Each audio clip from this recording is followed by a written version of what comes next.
എന്താ ചോദ്യം? ഒരു സംശയം വേണ്ട, ഭൂരിപക്ഷം സീറ്റുകളും LDF വിജയിക്കും. പത്തനംതിട്ടയിൽ LDF വിജയിക്കും.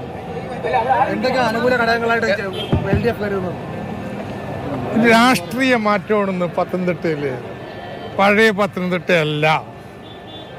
ഇവിടെ എല്ലാ MLA-മാരും 7 MLA-മാരും LDF-ൻ്റെതാണ്. എല്ലാ തദ്ദേശ ഭരണ സ്ഥാപനങ്ങളിൽ മഹാഭൂരിപക്ഷവും LDF-നോടൊപ്പമാണ്. പിന്നെ എന്തിനാ ലോക്സഭ മാറി നിൽക്കുന്നത്? അതുകൊണ്ട് യാതൊരു സംശയവും വേണ്ട, ഇത്തവണ LDF. അതാണ് വിൽക്കാൻ പോകുന്നത്, അതാണ് പറയാൻ പോകുന്നത്. ഇപ്പൊ കിഫ്ബിയോട് ചീത്ത പറഞ്ഞ് നടപ്പുണ്ടല്ലോ. ഈ 8,000 കോടി രൂപയുണ്ടെന്ന് ഈ മണ്ഡലത്തിൽ കിഫ്ബിയുടേത്. ഓരോ റോഡിൻ്റെയും ഓരോ കെട്ടിടത്തിൻ്റെയും ഓരോ പാലത്തിനടുത്തും കിഫ്ബി ബോർഡ് ഉണ്ടാവും. തുടങ്ങി ഇറങ്ങിക്കഴിഞ്ഞു.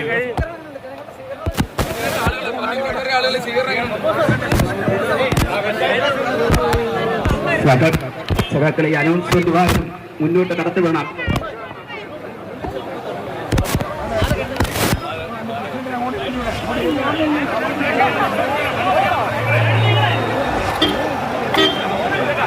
ഇതാ കടന്നു വരികയാണ് പത്തനംതിട്ടയുടെ മലയോര ജില്ലയിലെ ഇടതുപക്ഷ ജനാധിപത്യ മുന്നണികളെ കർമ്മനിരതനായ സാരഥി, കേരളത്തിന്റെ മുൻ ധനകാര്യ വകുപ്പ് മന്ത്രിയും പ്രമുഖ സാമ്പത്തിക വിദഗ്ധനുമായ ലോക്സഭാ തെരഞ്ഞെടുപ്പിനുള്ള CPM-ന്റെ സ്ഥാനാർത്ഥി പട്ടിക പ്രഖ്യാപിച്ചിരിക്കുന്നു.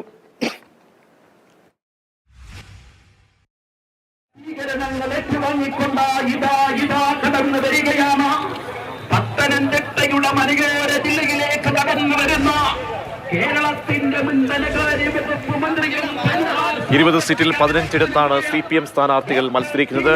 ആ 15 സീറ്റുകളിലേക്കുമുള്ള സ്ഥാനാർത്ഥികളെ പ്രഖ്യാപിച്ചിരിക്കുന്നു. സിറ്റിംഗ് MLA-മാർ മത്സരിക്കുന്നു. സിറ്റിംഗ് മന്ത്രി, നിലവിലെ മന്ത്രി K. രാധാകൃഷ്ണൻ മത്സരിക്കുന്നു. പോളിറ്റ് ബ്യൂറോ അംഗം മത്സരിക്കുന്നു. 3 ജില്ലാ സെക്രട്ടറിമാർ ഈ അംഗത്തിന് തയ്യാറെടുക്കുന്നു എന്നുള്ളതാണ് പ്രത്യേകത. ആറ്റിങ്ങൽ V. ജോയി, കൊല്ലത്ത് M. മുകേഷ്, ആലപ്പുഴയിൽ AM ആരിഫ്, പത്തനംതിട്ടയിൽ തോമസ് ഐസക് മത്സരിക്കുന്നു. ഇടുക്കി ജോയിസ് ജോർജ്, എറണാകുളം KJ ഷൈൻ. അങ്ങനെ വിപുലമായ സ്ഥാനാർത്ഥി പട്ടികയാണ് പ്രഖ്യാപിച്ചിരിക്കുന്നത് CPM.